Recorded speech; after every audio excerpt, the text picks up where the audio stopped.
Welcome to Turkish series Stars, where we take a close, human look at the moments that define our favorite public figures.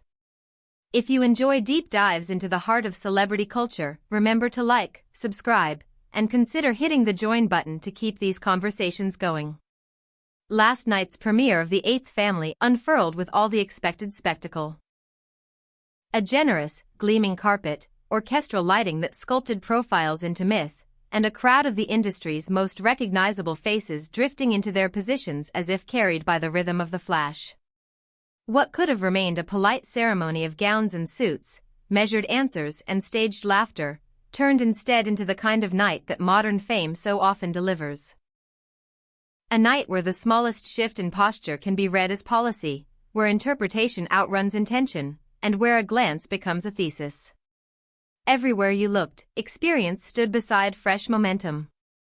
Veterans carried that quiet steadiness of people who have seen cycles come and go. Newer stars stepped with an energy that said they knew exactly where the cameras lived. Between them flowed publicists in tailored certainty, stylists adjusting folds of fabric, and photographers mapping out angles with a conductor's focus. Yet as the images began to travel, cropped, looped, slowed, the story that kept people awake wasn't about the film's plot or its performances. It was about a moment that seemed too brief to matter and then, because of us, mattered more than anything else. Near the beginning of the arrivals, when ensembles were still filing to their marks and the photo pit was a chorus of names, a short sequence unfolded between Demet Özdemir and the cluster of lenses in front of her. She took a barely noticeable step forward, half a breath, a dancer's calibration, and her body opened to the light. If you were there, it looked practical, almost instinctive. On replay, it took on its own biography. A handful of screenshots multiplied, comments accumulated, and before the screening even began, the night had already made a pivot from cinema to choreography, from wardrobes to perceived wars of positioning. This is the fault line where gesture and narrative argue with each other. One frame can capture a movement, a chorus of frames can retell it as meaning. Fans swapped versions of the clip across platforms. Some emphasized the elegance of the adjustment, seeing in it nothing beyond a performer reaching for her best angle. Others framed it as a deliberate advance, a way to command sightlines, to claim the center in a crowded tableau. As so often happens, the discussion took the shape of the viewer's beliefs more than the subject's intent. And then Elson Sangu stepped into the room, not physically but with words that carried their own spotlight. Her appraisal, succinct, unadorned, impossible to ignore, landed like a pebble in still water and promptly rippled into waves. She said what many had hinted but hadn't had the nerve to state in a sentence. It wasn't just the remark itself, it was the venue. A public figure choosing to write in a space built for visibility about another public figure's visible choices. The reaction was immediate. Some praised the directness, calling it a clear-eyed look at a recurring dance on carpets everywhere. Others said it made a paper cut into a headline, that it amplified a moment that should have passed without ceremony. Once a line like that is released, the platforms do what they were made to do. Clips were reposted with commentary layered over the images, like subtitles that tell you how to feel.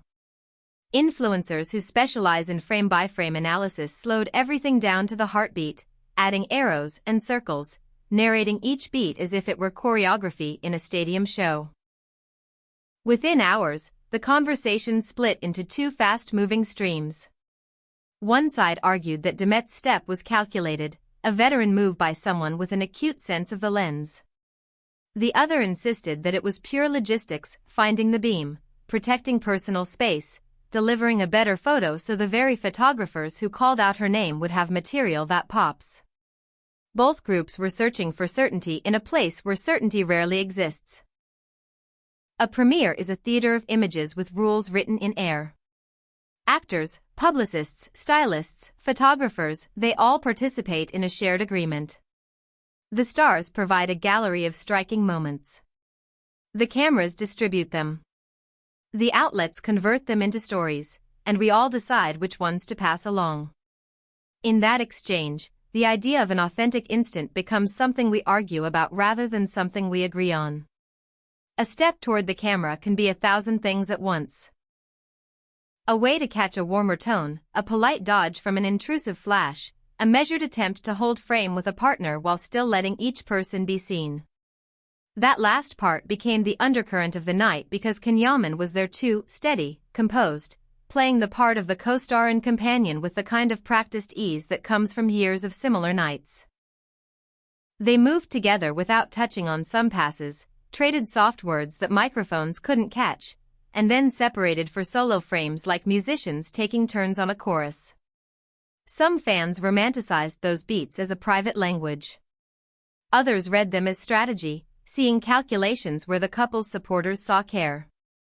What turned a spark into a steady flame wasn't only Elson Sengu's initial line. It was what came afterward, a suggestion that what people saw on the carpet matched the undercurrent in the room.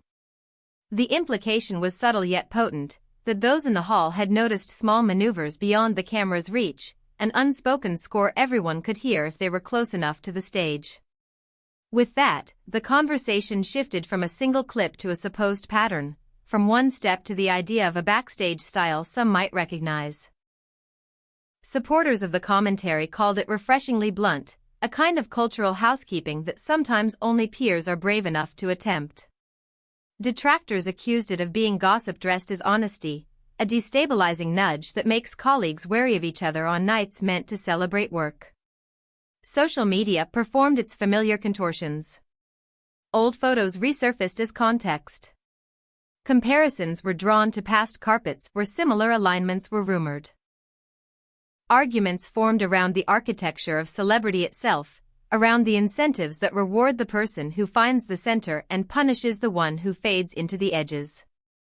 In the middle of this came another voice, brief, almost offhand, and potent precisely because it felt unforced. Kenyaman, asked casually to reflect on the footage, delivered a line that carried two meanings depending on the ear. He noted that Demet has always known where the light is, that she moves like someone who has earned it, and that this is part of what audiences love her for. Some heard a defense, a partner's gentle shield. Others heard confirmation that the step was not random at all but a feature of her public style.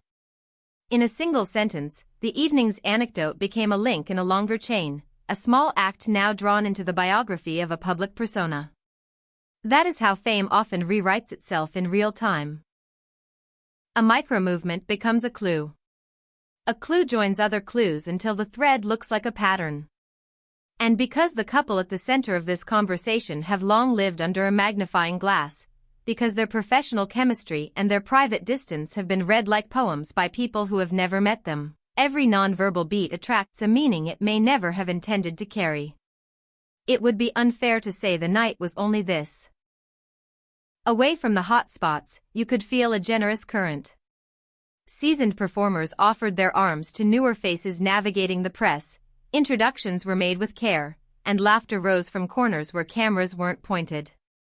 Young cast members of the Eighth Family handled questions with poise that suggested rehearsal and sincerity in equal measure.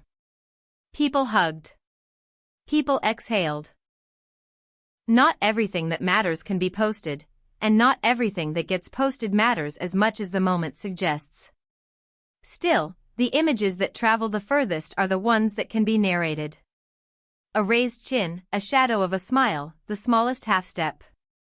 Those are the moments that attract overlays and arrows, that get debated in comment threads long after the valet stand has emptied. For those who study this culture and for those who simply enjoy its spectacle, the evening posed the familiar questions in a fresh frame. When does a gesture belong to the story of the person, and when does it belong to the story of the stage? At what point do our readings become projections that reveal our own desires more than the subject's truth? Social platforms make conviction easy. A looped clip begs for certainty. We pick sides because picking sides feels like clarity. We forget that the couple at the center, even while giving us a show, must continue living with each other once the curtain falls. They will decide how to fold this episode into their private script, whether to address it directly or let it pass like so many other swells of attention that crested and broke before. There is also the business question that shadows every premiere. The eighth family benefits from the surge in mentions, of course.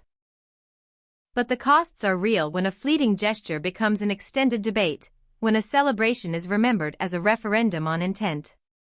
Publicists will reassess choreography. Artists will consider what they will and won't offer to the lens next time. And audiences, us, might ask what we are really reaching for when we replay a moment that lasted less than a breath. Is it entertainment? Moral verdict? Or just the oddly comforting feeling of watching fame work in public, gears clicking, lights warm, faces luminous with effort? So tell us, where do you land? Do the red carpet beats with Demet and can reveal genuine friction or simply the natural negotiation of two stars trying to look their best under a stadium of eyes? Do you see rivalry or rhythm? We want to hear your read in the comments, and we want to know who you think we should explore next here at Turkish Series Stars. Your perspective shapes our lens, your questions help us decide what to bring into focus. Thank you for spending time with us on this careful unpacking of the eighth family premiere and the moment that briefly stole the story from the film that inspired the night. If our take helped you see the scene more clearly, or more curiously, please like, share, and subscribe to Turkish Series Stars. If you're able, consider supporting the channel with the join button so we can keep tracing the lines between image and intention. And before you go, leave a thought below: who moved with intention, and who was simply standing where the camera happened to be? Until we meet again, keep looking past the glare to find the story that lives in the shadows of the light.